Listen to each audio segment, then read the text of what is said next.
ప్రేమించిన తండ్రి, మూడో దినం కూడా నీ మాటలు వినటానికి మాకు అవకాశాన్ని ఇచ్చారు. నీ దాసుల్ని, నీ ప్రజల్ని, నా ఆత్మీయుల్ని, నన్ను చూస్తానికి వచ్చిన శరీరాల్ని అందరినీ మీరు నడిపించారు.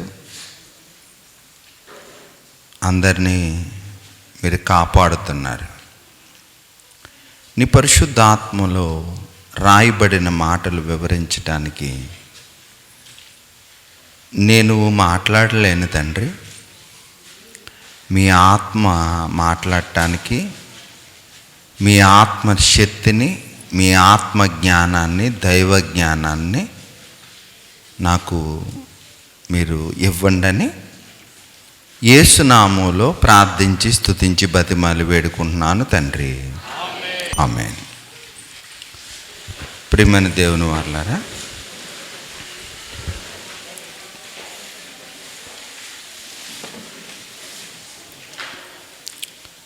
రెండు రోజుల నుంచి ఆలోచన చేశాం. ఏ మార్గం అని ఆలోచన చేశామండి? మహాత్ములు నడిచిన మార్గం. మహాత్ముడు, మహాత్ముడు, మహాత్ములు. ఒకడు ఆ మహాత్ముడు అందరూ మహాత్ములు అవ్వాలనే ఆలోచన కలిగి ఉంటారు ఎవరైనా. ఒకని నుండి ప్రతి జాతి మనుషులు వచ్చారు. ఒకని నుండి,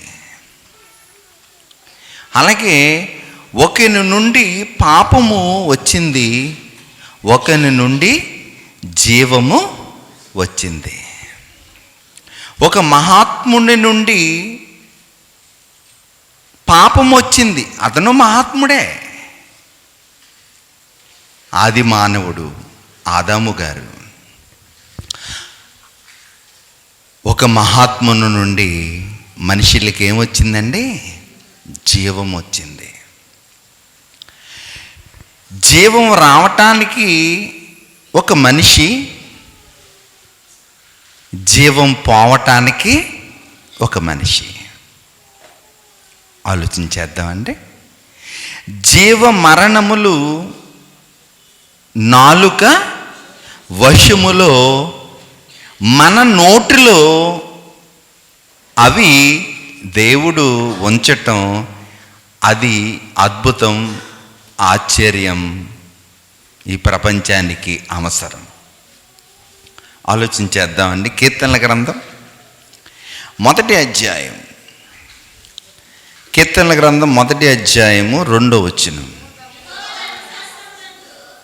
ఇందాక చెప్పింది కదా చెల్లి, మీరెవ్వరూ చదవకండి, నాగబాబు ఒక్కడే చదువుతాడు. యెహోవా ధర్మశాస్త్రమునందు ఆనందించుచు. ఆనందం కావాలి ఎవరి దగ్గర? మీకు ఇప్పుడు వరకు భర్తతో ఆనందించటం తెలిసిందేమో, మీకు భార్యతో ఆనందించటం తెలిసిందేమో, మీకు ఇప్పటి వరకు బిడ్డలతో ఆనందించటం తెలిసిందేమో, మీకు ఇప్పటి వరకు తిండి తింటా ఆనందించటం తెలిసిందేమో, మీరు ఇప్పటి వరకు పిల్లగాలి, చల్లగాలి, ఆగాలి, పైరుగాలి అని ఈ ప్రకృతిని అనుభవిస్తూ ఆనందించడం తెలిసిందేమో. కానీ దేవుడు రాసిచ్చిన ఈ లేఖనంలో దేవుడు చెబుతున్నాడు, ఏం చేయమంటున్నాడు? దేవుని ధర్మశాస్త్రం నందు ఏం చేయమంటున్నాడు? ఆనందించాలండి. దేవునితో ఆనందం అది శాశ్వతమైనది. ఈ లోకంలో ఉన్న ఆనందాలన్నీ అవి అశాశ్వతమైనవి. ఇవన్నీ టెంపరీవి. కానీ దేవుని ఆనందం, దేవుని సహవాసం, దేవునితో ఉండే సంబంధం అది శాశ్వతమైనది. ఆ శాశ్వతమైన బంధాన్ని మన దేశంలో ఉన్న మహాత్ములని పిలువబడిన వారు ఈ బంధాన్ని ఏం చేశారో తెలుసండి? వారు చదివే స్కూళ్ళల్లో లోక విద్యతో పాటు బైబిల్ విద్యను కూడా ఏం చేశారు? వారు ధ్యానించారు. లోక విద్యను ఒక వైపు నేర్చుకుంటూ మహాత్ములు, రెండో విధంగా బైబిల్ విద్యను, బైబిల్లో ఉన్న మహాజ్ఞానాన్ని వారు ఆలోచించేశారు. ఆలోచించిన జ్ఞానమే ఈరోజు ఈ సమాజంలో, మన దేశంలో ఉన్న మహాజ్ఞానం. అదే బైబిల్ జ్ఞానం. చూడండి, మత్తయి సువార్త 5వ అధ్యాయం, మత్తయి సువార్త 5వ అధ్యాయము 39వ వచనం. ప్రియమైన దేవుని వాళ్ళారా, మీరు వింటలేదు నా మాట.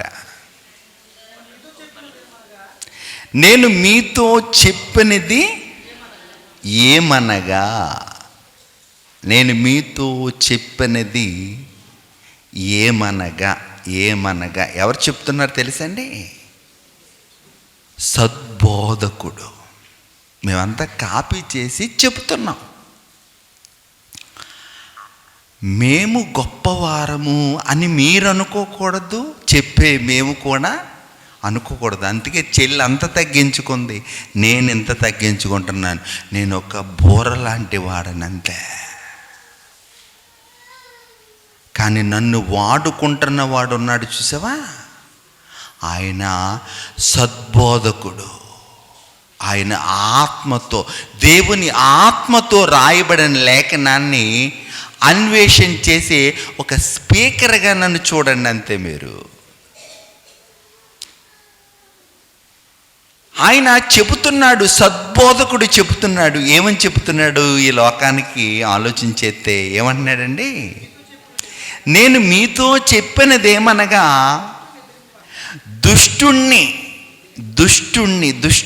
నీ కొడుకు దుష్టుడైపోయాడేమో, నీ కూతురు దుష్టురాలుగా ఉందేమో.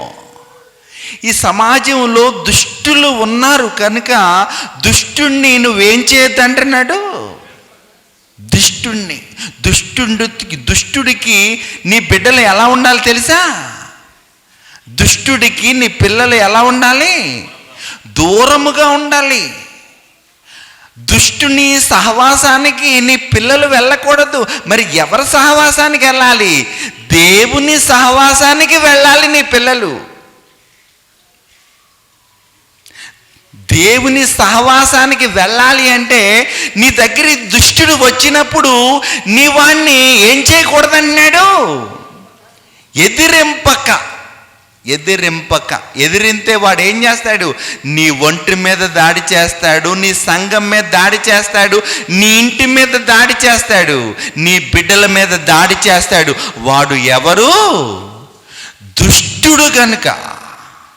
అందుకని మహాత్ముడు చదివాడు, మార్గంలో నడిచాడు. ప్రభు మార్గంలో నడిచాడు మహాత్ముడు. దుష్టుణ్ణి ఎదిరింపక నిన్ను కుడి చెంప మీద కొట్టువానికి ఎడమ చెంప కూడా తిప్పుము. దుష్టుని మాట విని నీ కుమారుడు వచ్చి నిన్ను కొట్టాడు, నీ కొడుకే. నా కొడుకు కొట్టాడు, నా కూతురు కొట్టిందంటే వాళ్ళు దుష్టుడు ఉన్నాడు, చంపేస్తాడు నీ కొడుకు, నీ కూతురు చంపేస్తుంది. అమ్మ నువ్వు తప్పు చేస్తున్నావని తండ్రి మందలించినందుకు కుమార్తె ఏం చేసింది తెలుసా? చంపేసింది. ఎవరిని? తండ్రిని. ఎందుకు చంపుకుంది తండ్రిని అంటే తనలో ఎవరున్నారు తెలుసా? దుష్టుడు. నీ కూతురులో దుష్టుడు ఉన్నప్పుడు, నీ కొడుకులో దుష్టుడు ఉన్నప్పుడు, సమాజంలో దుష్టులు ఉన్నప్పుడు నీవు దుష్టుల్ని ఏం చేయొద్దంటున్నాడు దేవుడు? ఎదిరింపక మహాత్ముడు తీసుకున్న జ్ఞానం, ఈ సమాజానికి నేర్పిన జ్ఞానం, బైబిల్ జ్ఞానం, మహాత్ములు నడిచిన మార్గం బైబిల్.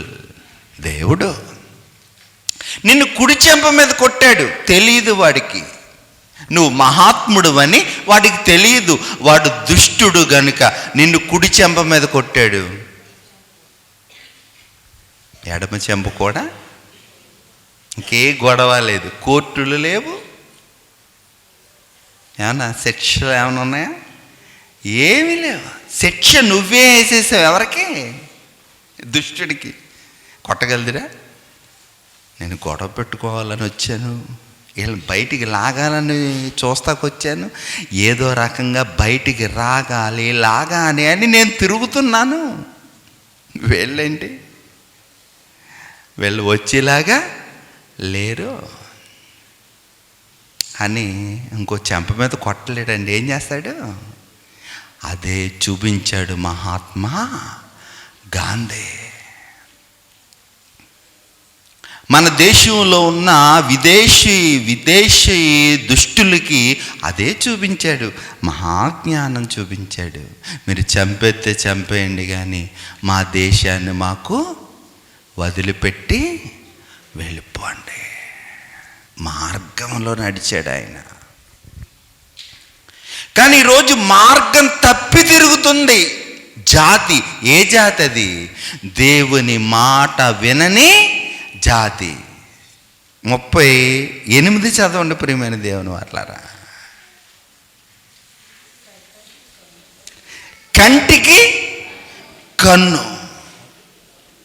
కంటికి కన్ను పాత నిబంధనలో దేవుడిచ్చిన చట్టమే, అప్పుడు ఇచ్చిన చట్టం. కంటికి కన్ను, పంటికి పన్ను అని చెప్పబడిన మాట మీరు విన్నారు కదా, మీరు విన్నారు కదా. ఎప్పుడు చెప్పాడు? ఎవరికి చెప్పాడు ఈ మాట? ఇశ్రాయేలు ప్రజలకి చెప్పాడు. యేసుక్రీస్తు వచ్చి చట్టాన్ని మార్చాడు. చట్టాన్ని యేసుప్రభు వచ్చి మార్చాడన్న సంగతి మన దేశంలో ఉన్న మన మహాత్ముడికి తెలిసింది, కానీ వాళ్ళకి ఇప్పటికీ తెల్లలేదు. ఇప్పుడు మనము గొప్పోళ్ళమా వాళ్ళ గొప్పోళ్ళ? చెప్పాలి ఇప్పుడు మీరు. మనమే గొప్పోళ్ళు.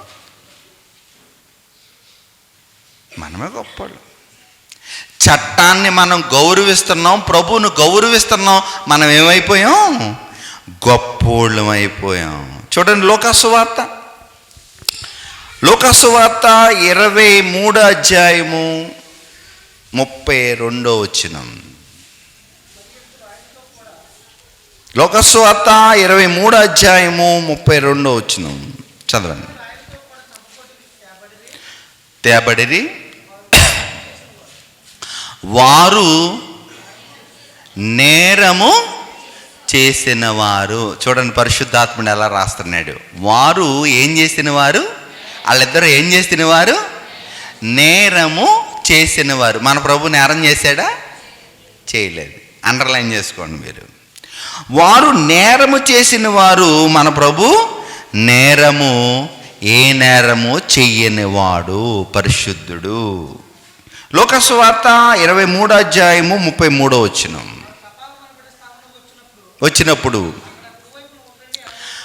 అక్కడ కుడివైపున ఒకటిని, ఎడమవైపు ఒకటిని,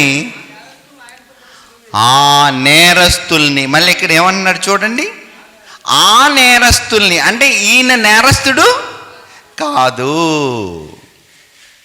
ఏ పాపం లేని పావన మూర్తిని కూడా ఎవరితో వేస్తున్నారు?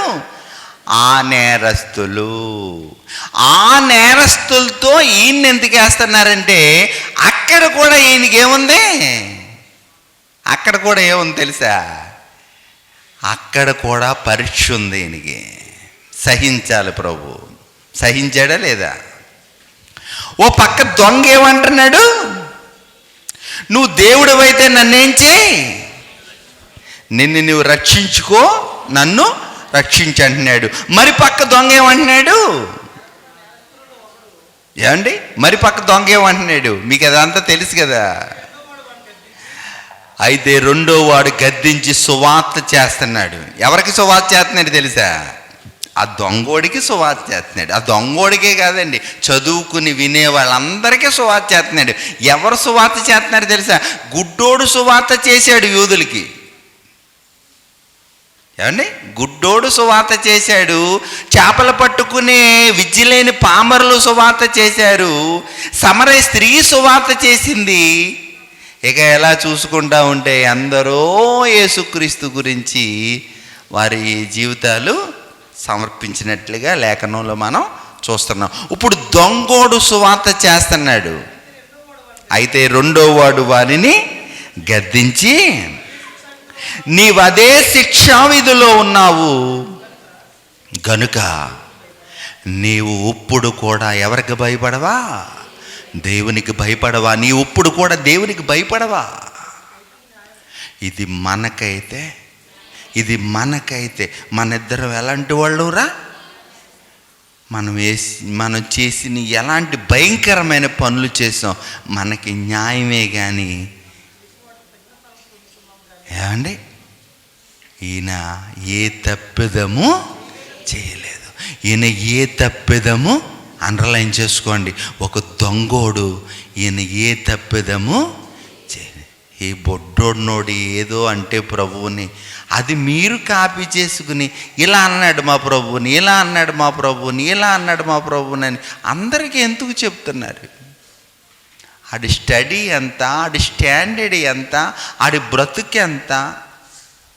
ఆయన క్షమిస్తున్నాడు కాబట్టి బ్రతుకుతున్నాడు. అవునా? మన ప్రభు క్షమిస్తున్నాడా లేదా? పరిశుద్ధాత్మ జోలికి వెళ్తే వెంటనే నిలిపేస్తాడు. కానీ ప్రభు ఏం చేస్తున్నాడు? మనుష్య కుమారుడు కనుక మన కోసం ప్రాణం పెట్టాడు కనుక ఆయన ఇప్పటికి ఏం చేస్తున్నాడు? క్షమిస్తున్నాడు, ప్రార్థన చేస్తున్నాడు, మారాలి. ఆ దొంగోడిని క్షమిస్తున్నాడు, వాడు అన్నన్నా క్షమిస్తున్నాడు. ఈడైతే ఒరే ఈయన ఏ శిక్షావిధి, ఈయన ఏ తప్పిదము చేయలేదు, ఏ పొరపాటు లేదు, ఈ శిక్షకి ఈయన అర్హుడు కాదురా అని దొంగోడికి సువార్త చేసిన తర్వాత ఏమడుగుతున్నాడో చూడండి. ఆయనను చూసి, యేసు నీవు నీ రాజ్యములోనికి వచ్చినప్పుడు నన్ను ఏం చేయి?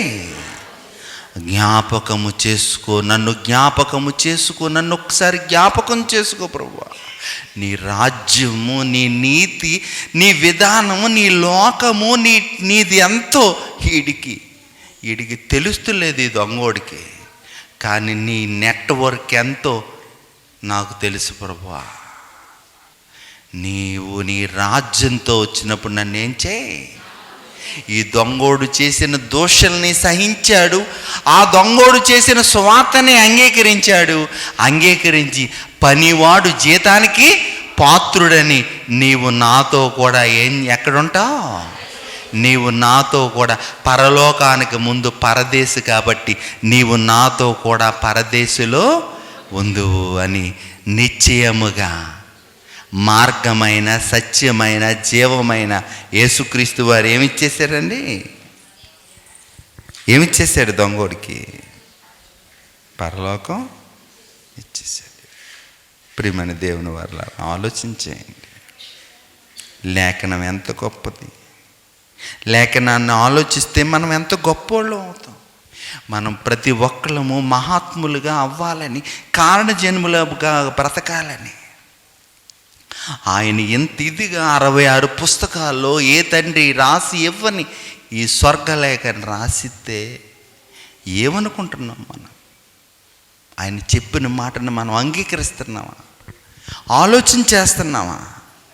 అన్వేషణ చేస్తున్నామా? అందుకే చూడండి, లూకాసు వార్త 23వ అధ్యాయము 34వ వచనం. ప్రియమైన దేవుని వారలారా,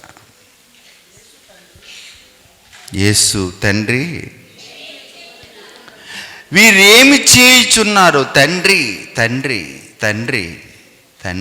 వీరేమి చేయుచున్నారో వీరు ఎరుగరు గనక నేనెవరినో నువ్వెవరువో, నేను నీకేమవుతానో నాకేళ్ళేమవుతారో నేను నా స్వజాతి జనుల దగ్గరికి నేను వచ్చాను నా వాళ్ళ దగ్గరికి. మనోళ్ళంటే మనకు పిచ్చి, మన పిల్లలంటే మనకి పిచ్చి, మన బంధువులంటే మనకి పిచ్చి. మన వారు అనగానే ఎక్కడ లేని ఆనందం పొంగిపోతూ ఉంటుంది. మా ఓడొచ్చాడని. ఇలాంటి ప్రేమ అనురాగాలు కూడా ఎవరికి ఉన్నాయి? యేసు ప్రభువుకు కూడా ఉన్నాయా లేవా? దేవుడికి ఉన్నాయా? ఉన్నాయి గనుకే ఆశీర్వదించిన ఆ యోధా గోత్రం దగ్గరికే వచ్చాడు. కానీ అంగీకరించారా వారు? అంగీకరించారండి? ఇది పాత నిబంధన నుంచి జరుగుతూనే ఉంది ప్రియమైన దేవుని వారలారా. కొత్త నిబంధనలోకి వచ్చిన ఇది ఆగలేదు. యోసేపును కూడా తన అన్నలు ఏం చేశారు? యోసేపుని, ఒరే కళలు కానీ వాడు వస్తున్నాడు, ఈ కళలన్నిటికి ఏం చేయాలనుకున్నారు వాళ్ళు? పులిష్ట పెట్టాలరా. ఏం చేద్దాం? గొయ్యి ఉంది కదా, గోతులోకి ఎండేద్దాం. గొయ్యి ఉంది కదా, యోసేపుని గోతులోకి ఏంటేద్దాం. కళలు ఏంట్రా? మన అమ్మ నాన్న నక్షత్రాలు అన్నీ కూడా వీడికి నమస్కారం చేస్తామంటే గనుక ఏం చేద్దాం? వీడిని గోతులు వేసేద్దాం. ఎవరొచ్చి రచ్చిందారో చూద్దాం. కళల భావాలు, కళలు వీడికి పెట్ట కొంచెం కోతగన్నం అన్నట్టు. మరి తండ్రితో ఏం చెప్దాం అంటే పోయాడని చెప్దాం, ఏదో తినేసిందని చెప్దాం. మళ్ళీ ఇంకొక అన్నయ్య వచ్చాడు, ఒరే ఈ గుంటలో అయితే మనకేమో లాభం ఉంటుంది, వాళ్ళు వెళ్తున్నారు, ఏం చేద్దాం? అమ్మేద్దాం. యోసేపు దేశింపబడ్డాడు, గుంటలో వేయబడ్డాడు. గుంటలోంచి ఏమైపోయాడు? మళ్ళీ యేసునోళ్ళే తీసేశారు. పరిశుద్ధాత్ముడు ఆళ్ళలోకి దూరాడు ఒక అన్నలోకి. ఆ గుంటలోంచి ఏం చేశారు? మళ్ళీ వాళ్ళు తీసేశారు, అమ్మేశారు. పోనీ రాజు దగ్గరికి వెళ్ళాడు, రాజు దగ్గర నమ్మకంగా ఉన్నాడు. నమ్మకంగా ఉంటే ఏం చేస్తుంది శత్రువు? నువ్వు ఆశీర్వదింపబడతావా? నువ్వు గొప్పవాడు అవుతావా? నిన్ను నేనేం చేయాలని తిరుగుతుంది శత్రువు. గర్జించు సింహం వల్ల ఎవరిని మింగుందినా అని అప్పటి నుంచి ఉందండి. ఎప్పుడూ ఉంది శత్రువు, ఇప్పుడే ఉంది అనుకుంటున్నారే మీరు. రాజు భార్యలో దూరింది. ప్రతి దినము కూడా యోసేపుని ఏం చేస్తా ఉంది? ఏం చేస్తా వచ్చింది? శోధింతా వచ్చింది. రా రా రా, నువ్వు దేవుని కార్యాలు చేసి నువ్వు కారణజన్ముడిగా ఉంటావు. నీ కలలన్నీ నెరవేరటం, దేవుని చిత్తం జరిగించటం అది నాకు ఇష్టం లేదు అని ఎవరిని వాడుకుంటుంది? రాజుగారి భార్యని వాడుకుంటుంది. పాపం వల్ల వచ్చి జీతం ఏంటి? మరణం. యోసేపుని చంపేద్దుడు రాజుగారు. పాపానికి జీతం మరణం. ప్రియమైన దేవుని వారలారా, రా రా అని పిలుస్తుంది. పాపం ఈరోజు కూడా పిలుస్తుంది. నన్ను చూడకుండా వెళ్ళిపోతున్నావేంటి? బోధకులమైన మనకి మరి కఠినమైన తీర్పు నన్ను పిలుస్తుంది. ప్రియమైన దేవుని వారలారా, రా రా. ఎంతకాలం నీతిగా ఉంటావు? ఎంతకాలం పరిశుద్ధంగా ఉంటావు? కమాన్, వెల్కమ్, స్వాగతం అంటుంది. ఇతరులకు ప్రకటించి నేనే భ్రష్టున్నైపోదునేమో అని అపోస్తలుడైన పౌలు గారు తన ఒంటిని నలుగొట్టుకుంటూ దాన్ని లోబొచ్చుకుంటున్నాడంటే యేసుకున్న ఈ శరీరం మంచిది కాదు. ఇక రోజు శోధించింది, రాజుగారు లేని సమయం చూసుకుంది, ఇక కుదరదు అని పట్టుకున్నప్పుడు యోసేపు ఏం చేశాడు? పారిపోయాడు. ప్రియమైన దేవుని వారలారా, పారిపోవాలి మనం పాపానికి బందీలం అవ్వకూడదు. మనం కారణజన్ములం. మన దేవుని చట్టం మనం పాపం చేయకూడదని చెబుతుంది. మనం మహాత్ములుగా పిలువబడాలి అంటే మనం పాపానికి దూరంగా ఉండాలి. నేను నీతిమంతుడినై ఉన్న ప్రకారము మీరు నీతిమంతులుగా ఉండండి. మన ప్రభు నీతిమంతుడు. ఆయన్ని ధరించుకున్న మనం కూడా ఎలా ఉండాలి? నీతిమంతులుగా ఉండాలి. నీతిమంతుడిగా ఉన్న రాజుగారు వస్తే వీడికి అన్ని పెత్తనాలు ఇచ్చావు. వీడు ఏ పెత్తనం చేశాడు తెలుసా? నా మీదే పెత్తనం చేశాడు. నమ్మలేదు రాజుగారు. సర్లే, భార్య కదా, విన్నాడు అంతే. తీసుకెళ్ళి చెరసాల్లో పెట్టండి అన్నాడు. చెరసాల్లో కూడా ఎవరున్నారు? అందుకే దావీదు అంటాడు, నీ పరిశుద్ధాత్మ నా నుంచి దూరము చేయకము. ప్రియమైన సోదరుడా, ప్రియమైన సోదరి, రక్షణ ఆనందం నీకుందా? వాక్యాన్ని చదివేటప్పుడు, వాక్యాన్ని ధ్యానించేటప్పుడు, వాక్యం కోసం బ్రతికేటప్పుడు, దేవుని కార్యాలు చేసినప్పుడు నువ్వు ఆనందంగా ఉన్నావా? అసలు నువ్వు ఎందుకు వచ్చావు? ఎవరో బలవంత పెడితే ఇక్కడికి వచ్చావా? నీ కన్న తండ్రి కోసం వచ్చావా? మారావా? ఎన్ని రోజులు ఆయన నీతో మాట్లాడాలి? ఎన్ని ప్రసంగాలు నీకు చెప్పాలి? ఎంతమంది నీకు బోధించాలి? అబద్ధికుడు, అబద్ధమునకు జనకుడైన వాడిని నీ సెల్లో పెట్టుకుని ముసలమ్మ ముచ్చట్ల కోసం నువ్వు బ్రతుకుతావా? నీ ఆత్మను రక్షించే శక్తి కలిగిన దేవుని వాక్యమును పట్టుకుని ఒక జయశాలిగా ఈ ప్రపంచాన్ని శాసించే ఒక కారణ జన్ముడిగా బ్రతుకుతావా? కాలగర్భంలో కలిసిపోయే వ్యక్తిగా నువ్వు జీవిస్తావా? మాట్లాడుతున్నాడు ప్రభు నీతో. యోసేపు చెయ్యిన పాపానికి చెరసాల్లో ఊసలు లెక్క పెడుతూ దేవునితో ఆనందిస్తూ రక్షణ ఆనందంలో ఉన్నాడు. ఒక టైం వచ్చింది, తన పక్కన ఉన్నవాడే వెళ్ళాడు. నువ్వు వెళ్తావురా, నన్ను జ్ఞాపకం చేసుకో. వెళ్ళిన తర్వాత కూడా మర్చిపోయాడు వాడు. మర్చిపోయిన తర్వాత రాజుగారికి ఒక కళ రప్పించాడు దేవుడు. ఆ కళ ఏంటనేది తెలియాలి అంటే ఎవరు చెప్పాలి? సబ్జెక్ట్ అది ఎవరో చెప్పలేరు, యోసేపే చెప్పగలడు. యోసేపుతో ఉన్నవారు ఎవరు తెలుసా? లోకాలను కలిగించిన దేవుడు. ఆశీర్వదింపబడ్డా లేదా? మీ సంఘం ఆశీర్వదింపబడతలేదు, మీ కుటుంబాలు ఆశీర్వదింపబడతలేదు, మీ కుటుంబంలో నెమ్మది లేదు, మీ సంఘాల్లో నెమ్మది లేదు, మీ జీవితాల్లో ఆనందం లేదంటే మీరు ఎవరితో సహవాసం చేయట్లేదు? మీరు ఎవరితో సహవాసం చేయట్లేదు? దేవునితో. అందుకే ఇక్కడ ఏమన్నాడండి? తండ్రి తండ్రి వీరేమి చేయుచున్నారో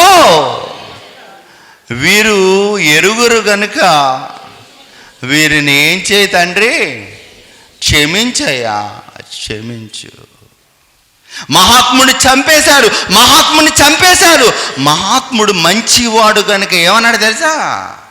మహాత్మా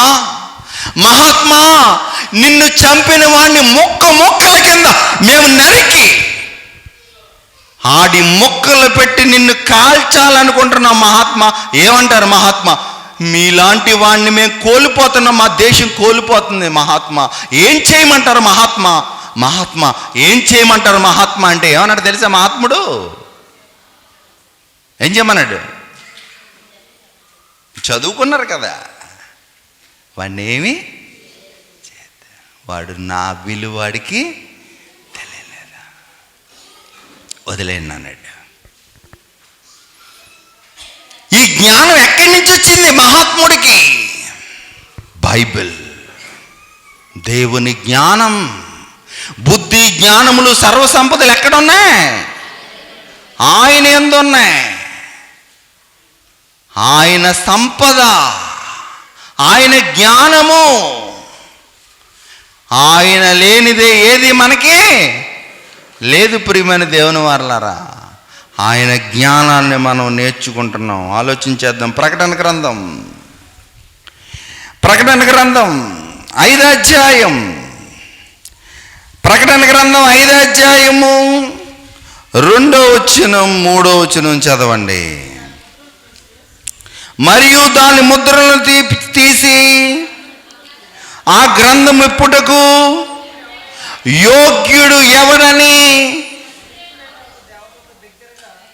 బలిష్ఠుడైన ఒక దేవదూత బిగ్గరగా కేకవేయట నేను చూచి తిని. అయితే పరలోకమందు గాని భూమి మీద గాని, పరలోకమందు గాని, తర్వాత ఏమన్నాడు? భూమి మీద గాని భూమి కింద గాని ఆ గ్రంథము విప్పుటకును ఆ గ్రంథమును విప్పుటకైనను ఆ గ్రంథమును చూచుటకైనను ఎవనికి శక్తి లేదు. శక్తి లేనందున ఆ గ్రంథం ఇప్పుటకైనను చూచుటకైనను ఎవనికి అసలు యోగ్యుడు ఎవడు కనపడినందున బహుగా ఏడ్చుచున్నాడు. దీవిలో, పద్మస్ దీవిలో బహుగా ఏడ్చుచుండగా ఆ పెద్దలలో ఒకడు నువ్వు ఏడవకము, దావీదుకు చిగురైన యూదా గోత్రపు సింహము, వీడు గర్జించు సింహము, అపవాది గర్జించు సింహం వలె ఎవరిని మింగుదునా అని వెతుకుతూ తిరుగుతున్నాడు. అంత తేలిగ్గా నీ దగ్గరికి రావడానికి వాడికి అవకాశాలు ఉండవు. నువ్వు అవకాశం ఇస్తే వస్తాడు. నువ్వు అవకాశం ఇచ్చావనుకో బుజ్జిబాబు నీ దగ్గరికి వస్తాడు. ఒప్పందాలు కుదుర్చుకుంటాడు. నీ సంఘంలోకి రావచ్చు, నీ కుటుంబంలోకి రావచ్చు, నీ శరీరంలోకి రావచ్చు. వాడికి అవకాశం ఇస్తే వస్తాడు. అవకాశం ఇవ్వకపోతే రాడు. భయం వాడికి. దేవుడంటే భయం. దేవుణ్ణి నమ్ముకున్న నువ్వంటే కూడా భయం. వాడు అధికారి. మన ప్రభు ఎవరు గొప్పోళ్ళు? అధికారి గొప్పోడా, సర్వాధికారి గొప్పోడా? దడుచుకున్నానండి, భయపడిపోయానండి, ఏదో అయిపోయిందండి. ఏంటది? పిరికి ఆత్మ మందే, దేవుని ఆత్మ. దేవుడు మనకి శక్తి తర్వాత ఏముంది? ప్రేమ, లవ్. చంపేయటం, పొడి చేయటం, ఎరగదీసేయటం, బ్రతికించు, సావు, చంపే అనేది ఆడిది నినాదం. మన నినాదం బ్రతికించు, బ్రతుకుందని బోధించు. ఎవరి నినాదం ఇది? క్రీస్తు యేసు నినాదం. ఆడిదేంటి? చావు, చంపే, అడ్డొత్తి నరికే. ఎవరిది ఇది? దుష్టుడిది. ఆడి పాలసీ అది, ఈయన పాలసీ ఇది. ఈ పాలసీలో మనం ఎలా ఉండాలి? కరెక్ట్గా ఉండాలి. అందుకే ఏమన్నాడు? ఇప్పుడు చదవండి. దేవుడు మనకు శక్తియు, ప్రేమయు, ఇంద్రియ నిగ్రహము గల ఆత్మనే ఇచ్చిన కానీ ఏమవలేదంట? పిరికి అయ్య బాబోయ్ ఏంటి? బ్రతుకుటైతే పౌలు గారు ఏమన్నారు? అయ్య బాబోయ్ రాజుల ముందు నిలబడి ఏమన్నాడు? అయ్య బాబోయ్ రాజుగారండి అన్నాడా? అయ్యా రాజా, మీరు ప్రవర్తనలు ఎరుగుదురా? ఏ ఆత్మ ఇది? ఎరుగుదును. మీకు ఆ సంగతి తెలుసా? తెలుసు. అందుకని ఏమన్నాడు? ఇంత సులభముగా నన్ను క్రైస్తవుని చేయుచున్నావే. క్రైస్తవుడు అంటే ఒక కులానికి, మతానికి, ఒక దేశానికి, ఒక రాష్ట్రానికి చెందినవాడు కాదు. క్రైస్తవుడు అంటే క్రీస్తుని ధరించుకున్నవాడు, మతాన్ని ధరించుకున్నవాడు కాదు ఆయన. ఏమంటే ఇంత సులభముగా నన్ను ఏం చేయాలనుకుంటున్నావు నువ్వు? ఇంత సులభముగా. మళ్ళీ వచ్చేద్దాం ఇక్కడికి. చదవండి ప్రకటన. ఆ పెద్దలలో ఒకడు ఏమన్నాడు? ఏడవకము, ఇదిగో దావీదుకు చిగురైన యూదా గోత్రపు సింహం ఆ 7 ముద్రలను తీసి ఆ గ్రంథము విప్పటానికి జయము పొందినని నాతో చెప్పాను. యోగ్యుడు ఆయన. మనము యోగ్యులుగా ఉండాలని కోరుతున్నాడు. మనము యోగ్యులుగా ఉండాలి అంటే మనం దివారాత్రులు దీన్ని ఏం చేయాలి? తల కింద ఎట్టుకు పడుకుంటాం కాదు. దెయ్యాలు వస్తున్నాయండి అయ్యారంటే బైబిల్ తల కింద ఎట్టు పడుకో, బైబిల్ తల కిందెట్టుకు పడుకుంటే దెయ్యం నీ దగ్గరికి రాకుండా ఆగదు. బైబిల్ ఎక్కడ రాసుకోవాలి? నీ హృదయం అనే పలకల మీద రాసుకోవాలి. అప్పుడు ఎవడు రాడు నీ దగ్గరికి? ఆడు రాడు. తల కింద ఎట్టుకుంటే ఆడికి తెలీదా? నీకంటే ముందు ఎవరికి తెలుసు బైబిల్ అంతా? ఆడికే తెలుసు. నీకు ఎక్కడెక్కడ ఉందో ఏముందో నువ్వు మర్చిపోతావు, కానాడు అన్నీ తెలుసు. బోధకుడికే బోధ చేసిన శోధకుడు వాడు. నీకు నాకు బోధ చేస్తాం ఎంత అడిగి? ఏమండి, సద్బోధకుడికే బైబిల్ బోధ చేసాడు, మనకు బోధ చేస్తాం ఎంత? అసలు ఇట్టు బోల్తా కొట్టించేస్తాడు మనల్ని. చాలా ఆలోచించాలని సబ్జెక్ట్ అంటే. రోమిలికి రాసిన పత్రిక, దానికి ముందు ఒక్క మాట ఆలోచించేద్దాం. ప్రకటన గ్రంథం 5వ అధ్యాయం. కంగారు పడకండి ఎవరు, అసలు ఎన్ని కోట్లు ఎట్టినా దొరకనిది ఆత్మతో సత్యముతో దైవ జ్ఞానాన్ని ఆత్మ జ్ఞానాన్ని దేవుడు మాట్లాడుతున్నాడు మీతో. ప్రకటన గ్రంథం 5వ అధ్యాయము 9-10 వచనాలు చదవండి. ఆ పెద్దలు, నీవు ఆ గ్రంథము తీసుకుని ఆ గ్రంథమును తీసుకుని ఆ ముద్రలు విప్పటానికి నీవు యోగ్యుడవు, నీవు వధింపబడిన వాడవై అండర్లైన్ చేసుకోండి అందరూ.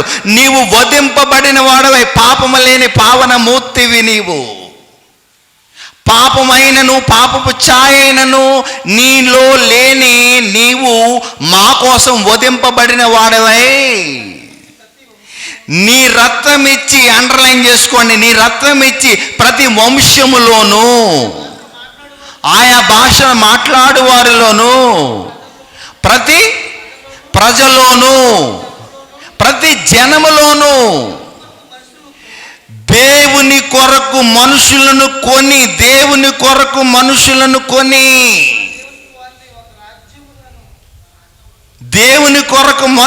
కొని మా దేవునికి వారిని ఒక రాజ్యముగాను, అండర్లైన్ చేసుకోండి, మా దేవునికి, మన దేవునికి లోకాలను కలిగించిన దేవునికి ఒక రాజ్యముగాను యాజకులుగాను చేశాడు. వారు భూలోకమందు ఏం చేస్తారు? ఏలుదురు. ఏలిక. పరలోకం ఎవరు వెళ్తారు తెలుసా? మీరు ఎవరెవరో గొప్ప గొప్ప వాళ్ళు వెళ్ళిపోతారు అనుకుంటున్నారు. అయ్యగారు లాంటి వాళ్ళు వెళ్ళిపోతారు. ఆయన 2 కాళ్ళు ఉన్నవాళ్ళు రాలేదు. ఇలా 3 రోజుల నుంచి ఆయన అలాగా ఎట్టుకుని వచ్చేస్తున్నాడు. ఆయన ఎవరి కోసం వస్తున్నాడు తెలుసా? దేవుని కోసం. కుంటివారు, గుడ్డివారు, మోగవారు, చెవిటివారు, కాళ్ళు లేనోళ్ళు కూడా వాక్యం చెప్తున్నారు. వాళ్ళంతా పరలోకం వెళ్ళిపోతారు. వేశ్యలు, సుంకర్లు ఉంటారంట అక్కడ. మారిపోయారు, ఒక రాజ్యం అయిపోయారు. సువొట్టపురం అంటే గజ్జి దొంగలు. సువొట్టపురం అనగానే ఏమైపోయి తెలుసండి ప్రపంచానికి? గడగడ వణుకుపోయేది. ఇప్పుడు సువొట్టపురం ఏమైపోయింది తెలుసా? సువార్తపురం అయిపోయింది. ఎవరు మార్చేశారు వాళ్ళని? దేవుడు ఒక రాజ్యంగా చేసేసాడు, యాజకులుగా చేసేసాడు, దొంగల్ని పరిశుద్ధులుగా చేసేసాడు. నువ్వేమనుకుంటున్నావు? ఇంకా నువ్వు ఆడితో పెట్టుకున్నావా? సెల్లో చూస్తున్నావా? వద్దు, నువ్వు మారాలి. మనం మారాలి. మనం దేవుని కోసం బ్రతకాలి. ప్రియమైన దేవుని వారలారా, అందుకే రోమిలికి రాసిన పత్రిక 12వ అధ్యాయము 1వ వచనం 2వ వచనం. కాబట్టి సహోదరులారా ఏమి చేయాలి? మీ కానుకలు, ఈ ఖర్చుల కోసం మీరు ఏం చేసినా, ఈ భూమి మీద ఏం చేసినా అవి ఈ లోకం కోసం వాడుకుంటాం. కానీ దేవుడు అడుగుతున్నాడు ఈ రాత్రి, ప్రభునందు మా ప్రయాసం వ్యర్థం కాకుండా అవ్వాలి అంటే మీరు మారాలి ప్రియమైన దేవుని వాళ్ళారా. కాబట్టి సహోదరులారా, పరిశుద్ధమును దేవునికి అనుకూలమునైన సజీవ యాగముగా మీ శరీరాలను ఎవరికి సమర్పించండి? చచ్చిపోయాక శవం ఆయనకెందుకు? శవం దెయ్యానికి అవసరం లేదు, దేవునికి అవసరం లేదు. బతికుండగానే ఎవరికి ఇవ్వాలి శరీరాన్ని? దేవునికి ఇవ్వాలి. దేవుడు కట్టుకున్న ఇల్లు, దేవుడు కట్టుకున్న మందిరం దేవుడికి ఇవ్వాలి.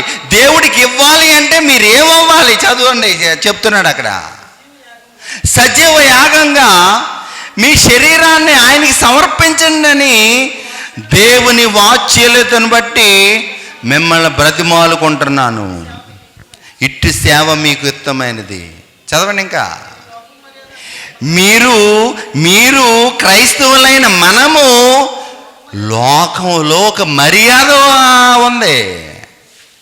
మీరు లోక మర్యాదను అనుసరింపక, మర్యాదలు వద్దు మనకి వందన సమర్పణలు వద్దు. అయ్య బాబోయ్ అయ్యారు సూపర్ అనొద్దు. మనుషుల మెప్పు, ఆత్మకు ముప్పు మాకొద్దు. మెప్పు ఆయనకి, మహిమ ఘనత ఆయనకి. మీరు లోక మర్యాదను అనుసరింపక ఉత్తముడు ఎవరంటే యేసుప్రభు. ఉత్తమమును అనుకూలమును సంపూర్ణమునైన దేవుని చిత్తమేదో పరీక్షించి తెలుసుకున్నట్లు మీ మనస్సు మారాలి. బోధకి, చెల్లి చెప్పిన బోధకి, నేను చెప్పే బోధకి మీ మనస్సు మారి నూతన మగుట వలన రూపాంతరము పొందుదురు. కప్ప రూపాంతరం చెందుతుందని కప్ప జీవిత చరిత్ర ఎందుకు నాయనా నీకు?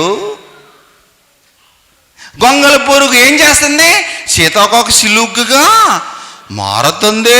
జీవశాస్త్రంలో గొంగళ పురుగు సీతాకోక సిలుగ్గా మారుతుందని నీకు తెలుసు.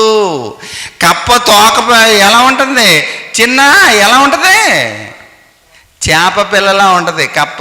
అది ఏమైపోద్ది? మళ్ళీ రూపాంతరం చెందుతుంది. అది ఏంటది? కప్ప జీవిత చరిత్ర, గొంగళ పురుగు జీవిత చరిత్ర. అన్ని జీవిత చరిత్రలో నీకు తెలిసిపోతున్నాయి. కానీ నీ జీవితం ఏమవ్వాలంటున్నాడు ప్రభు? రూపాంతరం చెందాలి. మనసు మారాలి, నీ బ్రతుకు మారాలి. ఈ మాటలు విన్న తర్వాత నువ్వు నూతన సృష్టిగా అవ్వాలి. నీవు కారణ జన్మునిగా బ్రతకాలి. మతం అనే మత్తులో ఉండకూడదు. క్రైస్తవం ఏమంటే మార్గం, అది మహాత్ములు నడిచిన మార్గం, అది సత్యది. ఇది జీవాధిపతిని నువ్వు అమ్ముకుంటా తిరగకూడదు. దేవుని కోసం నీ జీవితాన్ని ఇచ్చేయాలంతే. ప్రారంభ క్రైస్తవ ప్రపంచం ఇది అంచుకాలపు పిలుపు, చివరి గడియ మేలు కలుపు. బూడిదైపోయే భూమి కోసం ఎందుకు పాకుళ్ళాడుతున్నావు? క్రీస్తు ఆగమనం విశ్వ వినాశనం అయిపోతుంది. వద్దు, మోసపోవద్దు. మనం మోసపోకండి. దేవుడు ఎక్కిరింపబడడు. మనం ఏదిస్తామో ఆ పంటే కోత్తం. మంచి పంట విత్తుకుందాం ప్రియమైన దేవుని వారలారా. యోహాను మొదటి పత్రిక 5వ అధ్యాయము. యోహాను మొదటి పత్రిక 5వ అధ్యాయము 18వ వచనం. మనం బ్రతికిన క్రీస్తు కోసం, చచ్చిపోయిన క్రీస్తు కోసం. బ్రతుకుడైతే క్రీస్తు, చావైతే డేరుగా ఉండాలి, డాస్గా ఉండాలి. అసలు ప్రపంచంలో క్రైస్తవుడు ముందు ఎవడో నిలబడకూడదు. జయించాలి అంటే క్రైస్తవుడే. నీతి అనేది ఉందంటే ప్రపంచంలో అది ఒక్క యేసు దగ్గరే నేర్చుకోవాలి. ఎవడైనా మహాత్ములే నేర్చుకున్నారు యేసు దగ్గర పాఠాలు. మహాత్ములు నడిచిన మార్గం. నువ్వెంత, నీ బ్రతికెంత? ఆఫ్టర్ నలిపేస్తాడు దేవుడితో పెట్టుకుంటే, ఊదేస్తాడు అని. పెట్టుకోక ఆయనకి, నేర్చుకో. బైబిల్ పండితుడి దగ్గరికి వెళ్ళి నీ సంపాదన అంతా ఇచ్చింది నేర్చుకో, జ్ఞానం సంపాదించుకో. లేకపోతే పాతాళానికి వెళ్ళిపోతావు అంతే, వంశం అంతా. ఆయనతో పెట్టుకోకు, భయంకరుడైన. దేవుని మూలముగా పుట్టినవాడు ఎవడును పాపము చేయుడని ఎరుగుదము. యేసుప్రభు ఎవరి మూలంగా పుట్టాడు? ఎవరి మూలంగా పెట్టాడు? చెప్పండి, ముగించేసుకుందాం. యేసుప్రభు ఎలా పుట్టాడు? పరిశుద్ధాత్మ వలన కన్యకి గర్భవతి. నమ్మాలి, నువ్వు నమ్మాలి. ఏం తెలుసా నమ్మవు నీకు? మీ ఆవిడ ఎప్పుడు నీళ్ళు పోసుకుందో నీకు తెలుసా? నెల దాటిన తర్వాత తెలిసింది. బుజ్జిబాబు ఆ తర్వాత ఇద్దరు కలిసి ఎక్కడికి వెళ్ళారు? ఏమండోయ్ మీరు తండ్రి అవ్వబోతున్నారండి.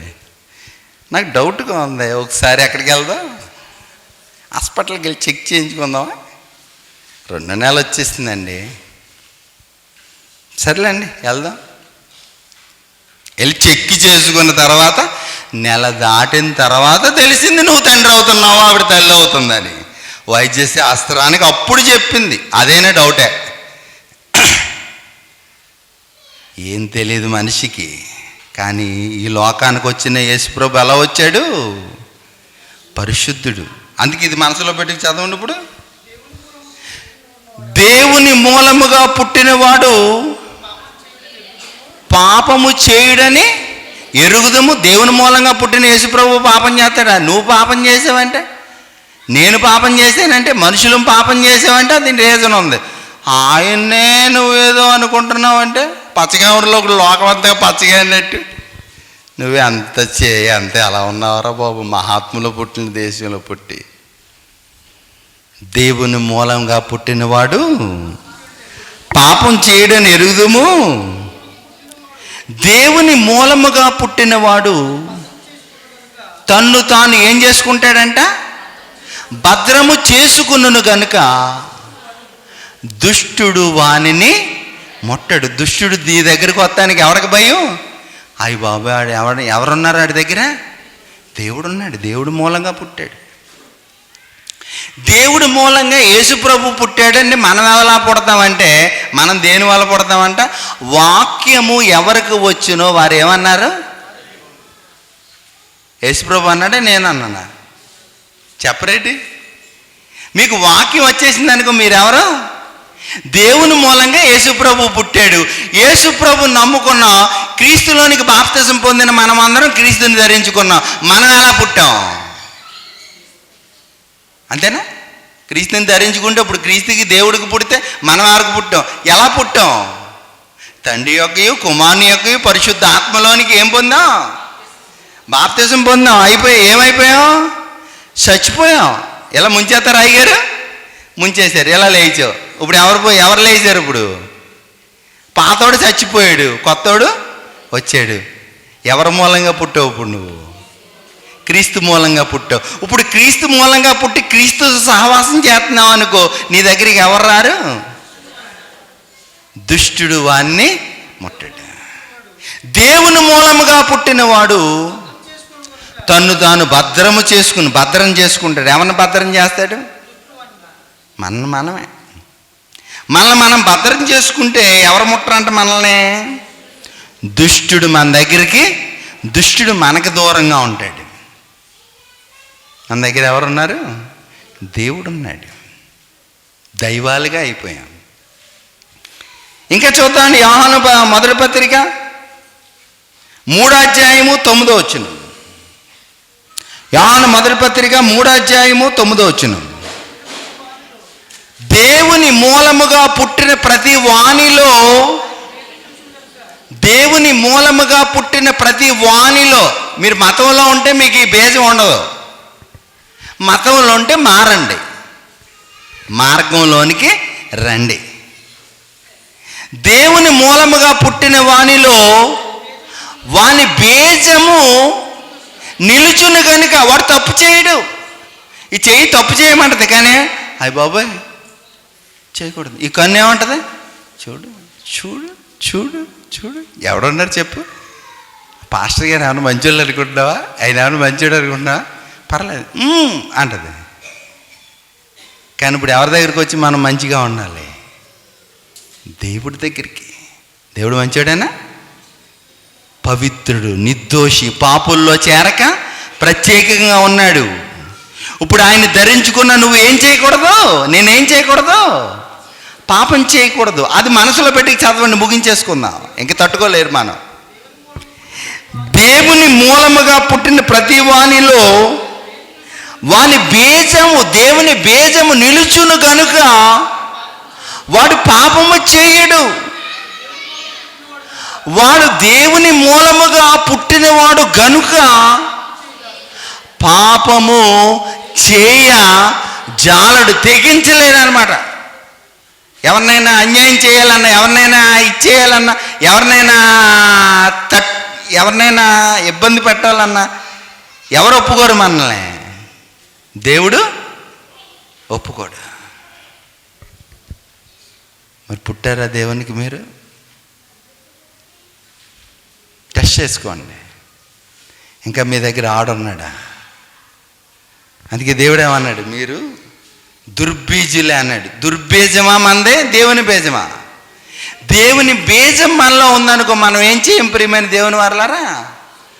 పాపము చెయ్యలేము, పాపము చెయ్య చాలలేము. మనం పాపం చేయలేం. పాపం చేయటానికి మనం ఏం చేయలేం, తెగించలేం ప్రియమైన దేవుని వారలారా. మన ప్రభువు పాపం చేశాడు ఎక్కడైనా?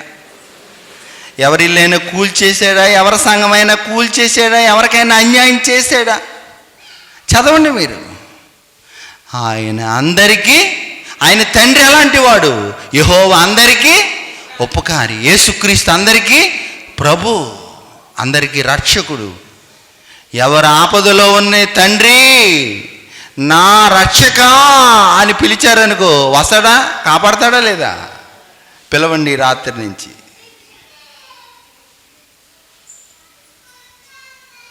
నీతిగా ఉన్నాం, యథార్థంగా ఉన్నాం.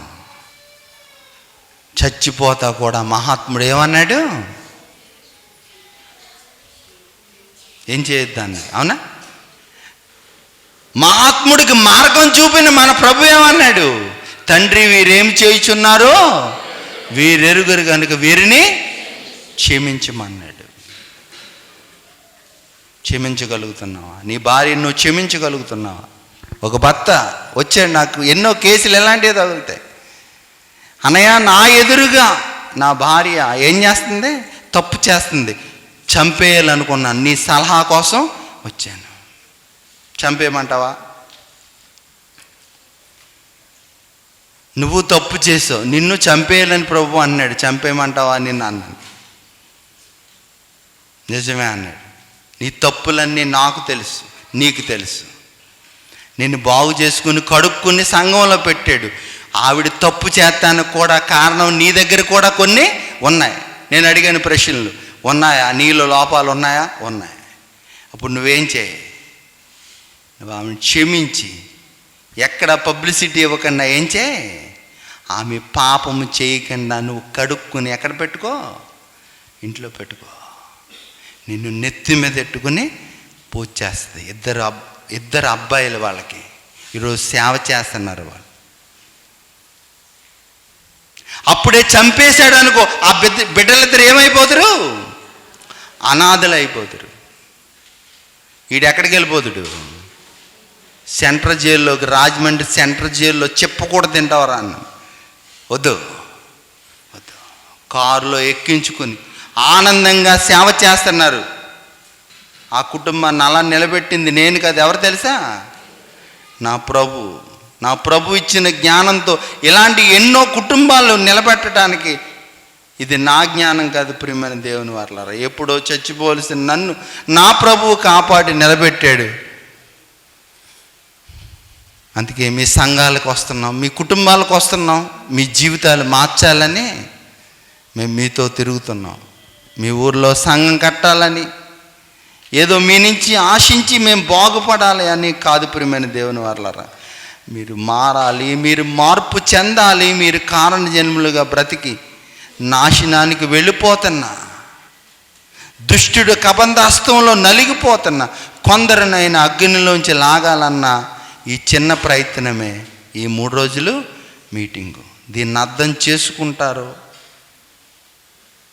అర్థం చేసుకుని మారతారో, మారకుండా మీ జీవితాన్ని అలా ఉంచుకుని మీ పాపాలు కడుక్కోకుండా యేసు రక్తంలో కడుక్కుని పరిశుద్ధులు అవ్వకుండా వెళ్ళిపోతారో, నిర్ణయం మీ చేతులకే విడిచిపెడుతున్నాను. ప్రేమించిన తండ్రి, వాక్యాన్ని విని మమ్మల్ని మేము మోసం చేసుకొనక వాక్య ప్రకారం జీవించే జ్ఞానులుగా చేయండి అని 3 రోజులు ఇంత మంచి వాతావరణం ఇచ్చిన, మహాజ్ఞానాన్ని మాకు బోధించిన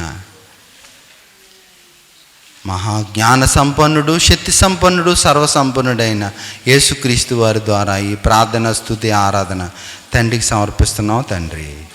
ఆమేన్. తండ్రి దీవెన, కుమారుని రక్షణ, పరిశుద్ధాత్మ సహవాసము సన్నిధి ఇప్పుడు ఎల్లప్పుడూ సదాకాలం మనకు తోడై నడిపించును గాక. ఆమేన్. ఆమేన్. ఆమేన్.